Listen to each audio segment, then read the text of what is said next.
ሰላም ወንድማችን እንደምን አለ? እግዚአብሔር ይመስገን ደህና ነኝ። እግዚአብሔር ይመስገን አለው።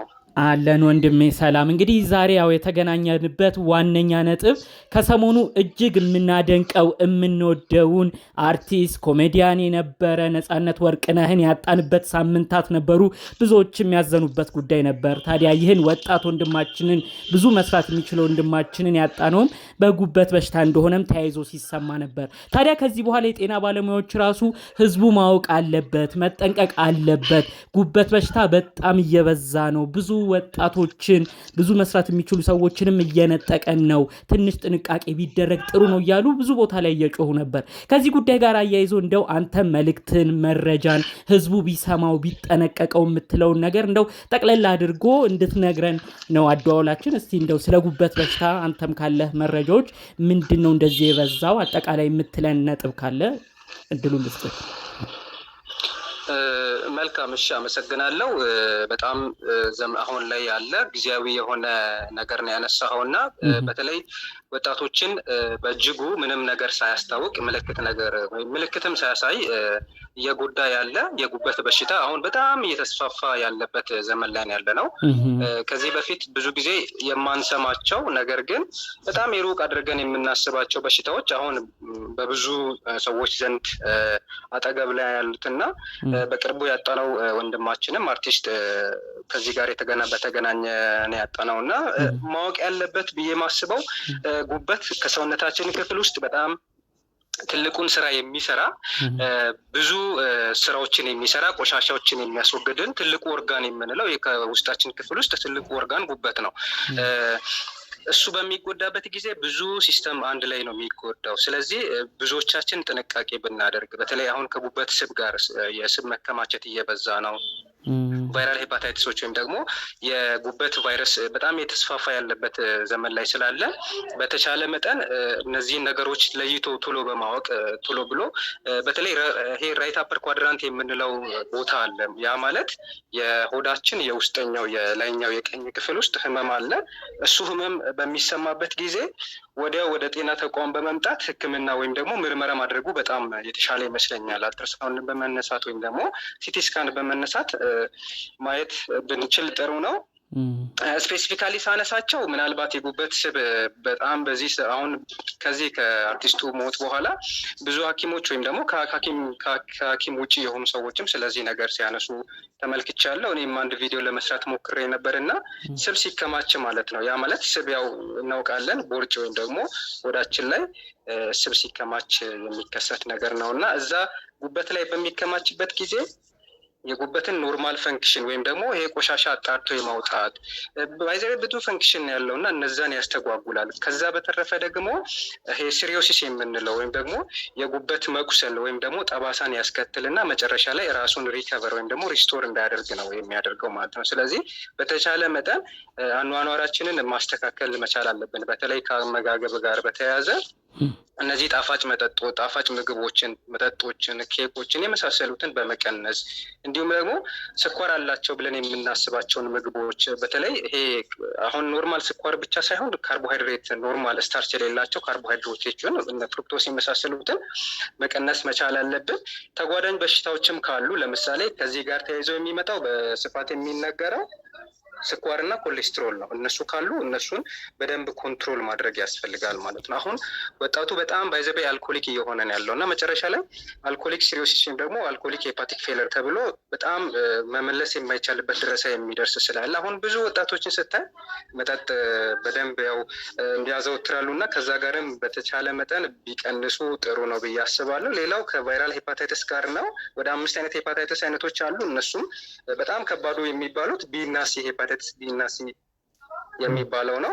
እነሱንም ቶሎ ብሎ ያው ይሄ ልክ የሆነ ግብረ ስጋ ግንኙነቶችን ባለማድረግ ቀድሞ በመመርመር በተለይ የአይን ቢጫ መሆን የሚስተዋል ከሆነ ወይም ደግሞ በጣም ከባድ ድካምና ራስ ምታት የማያቆም ከሆነ ከጉበት ፌለር ጋር የሚመጣ ነገር ስለሆነ እነሱን ቀድሞ ማየትና ላይፍ ስታይሉን ካስተካከለ ሰው ቶሎ ቢያውቅ ሪከቨር ወይም ደግሞ እንደገና መመለስ የሚቻልበት ሁኔታ ነው ያለው ማለት ነው። ይሄን ነው ልነግርህ የምችለው አባቴ። እሺ ወንድሜ በጣም ጥሩ ማብራሪያ ነው የሰጠን። እንደው ከዚህ ጋር ጠቆም አድርገህ ያለፍከውም አይን ወደ ቢጫ ሲቀየር የተለያዩ ምልክቶች በራሳችን ላይ ስናይ ወደ ጤና ተቋም በፍጥነት ማምራት እንዳለብንም ነው የተናገርከው። ከዚህ ጉዳይ ጋር እንደው አያይዘህ በቶሎ ከተደረሰበት ይህ በሽታ ቶሎ መዳን የሚችል ነው ወይ የሚለውን እንደው ብትነግረን። ቶሎ ከተደረሰበት ባይዘዌ እኛ ሀገር ላይ ወይም ደግሞ አሁን እንዳላደገ ሀገር አሁን እያደገ እንዳለ ሀገር ላይ ያለው ችግር ምንድን ነው? ቶሎ ነገሮችን አለማወቅ ነው። ስር ከሰደዱ በኋላ ነገሮች ወይም ደግሞ በሽታዎች ስር ከሰደዱ በኋላ ነው ወደ ሐኪም ቤት የምንመጣውና ነገር ግን ቀድሞ ከተደረሰ በተለይ አሁን የጉበት ዋናው ነገር ምንድን ነው? ራሱን ሪከቨር ማድረግ የሚችል ነው ጉበት።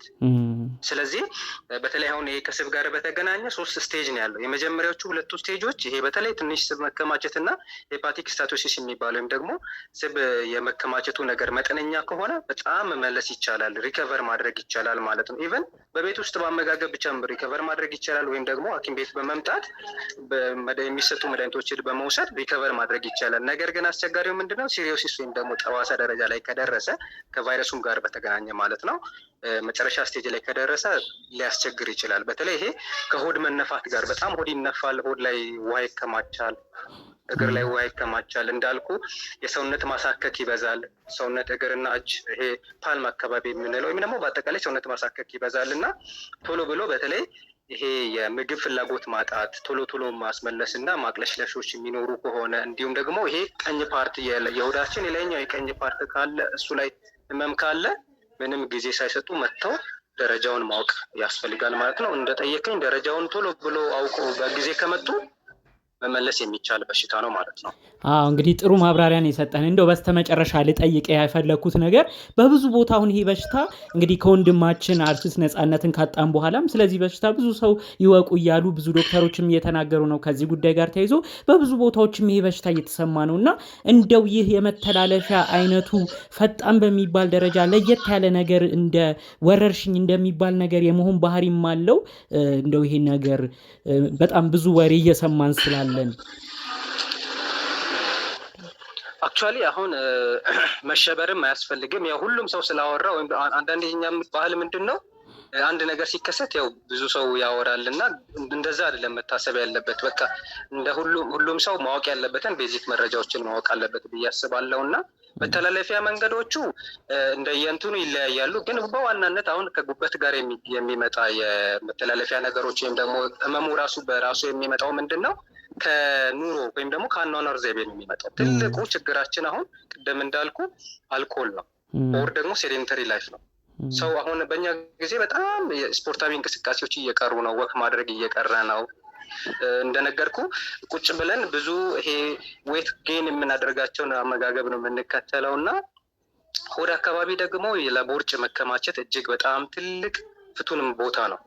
ብዙ ሰው ሲወፍር ቀድሞ ሆዱ ነው የሚወፍረው እና ስለዚህ እነዚህ የቦርጭ ሪሴፕተር የምንላቸው ሴሎች በአጠቃላይ ያሉት ሆድ ላይ ነው። እነዚህም ደግሞ ወደ ኦርጋኖች ላይ ነው መጥተው የሚጣበቁት እና በዋናነት መተላለፊያ መንገድ የምንለው ቫይራል እነዚህ ሄፓታይተሶች ከሆኑ ምናልባት ከእናት ወደ ልጅ ሊተላለፍ ይችላል። ለምሳሌ ኤና ኢን ቫይራል ሄፓታይተስ ኤና ኢን በምናይበት ጊዜ ከተበከለ ምግብና ከተበከለ ውሃ የሚመጣ ነው። ብዙ ማሳሳቢ አይደለም። በተለይ ይህ የሚያሳስበው እርጉዝ እናቶች ላይ ነው፣ በራሳቸው መዳን የሚችሉ ናቸው። ነገር ግን ሄፓታይተስ ቢ እና ሲ ከብለድ ኮንታክት ጋር ወይም ደግሞ በጣም ኢንፌክትድ ከሆነ ሰው ጋር እንዳልኩ ለምሳሌ ልቅ የሆነ ስጋ ግንኙነት ካለ በተለይ ሐኪሞች አካባቢ ከመጣን ደግሞ በኒድሎች መወጋት፣ በመርፌ መወጋት ተመሳሳይ የሆኑ እቃዎችን ወይም ደግሞ እነዚህ ምላጭ የመሳሰሉትን በአንድ ላይ በመጠቀም የመተላለፍ አቅሙ ከሌሎቹ በጣም ከፍ ያለ ነው። በጣም ይተላለፋል ቶሎ ብሎ።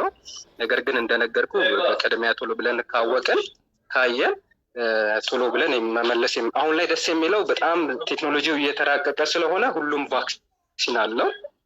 ከሲ ውጪ ከሄፓታይተስ ሲ ውጪ ቫክሲን አለው። ፕላስ ደግሞ ቶሎ ከታከመ መዳን የሚችል በሽታ ነው ማለት ነው። በጣም ጥሩ ማብራሪያ ነው የሰጠህን ወንድማችን፣ ከልብ እናመሰግናለን። በስተመጨረሻ የምትለን ነገር ካለ እድሉን ልስጥህ። በእኔ በኩል ጨርሻለሁ። አመሰግናለሁ። በጣም ይሄ ጊዜያዊ ነው። አሁን ላይ ለብዙዎች መተላለፍ ያለበት ነው። በተለይ እኔ የምለው ምንድነው ሁሉም ሰው እንቅስቃሴ ማድረግ ቢጀምር፣ በተለይ በቀን ውስጥ ምንም ሳይንቀሳቀስ የሚውል ሰው ብዙ ሰው ስላለ እንቅስቃሴ ያድርግ። በቀን ውስጥ ቢያንስ ወክ ማድረግ ይጀምር። ስፖርታዊ እንቅስቃሴዎችን ሊሆን ይችላል፣ ወይም ደግሞ ሌሎች ወክ ማድረግ ሊሆን ይችላል። እነሱን ቢጀምርና አመጋገቡን ቢያስተካክል ለውጦችን እናያለን ብዬ አስባለሁ። በጣም እናመሰግናለን ወንድማችን፣ የእውነት በጣም እናመሰግናለን። እናንተም ዶክተሮቻችን መረጃ የምትሰጡን ኑሩልን። ሙያችሁ እጅግ ጠቃሚ ነው፣ ለእኛም ታስፈልጋላችሁና በጣም እናመሰግናለን ከልብ ወንድሜ። አመሰግናለሁ። መልካም ቀን።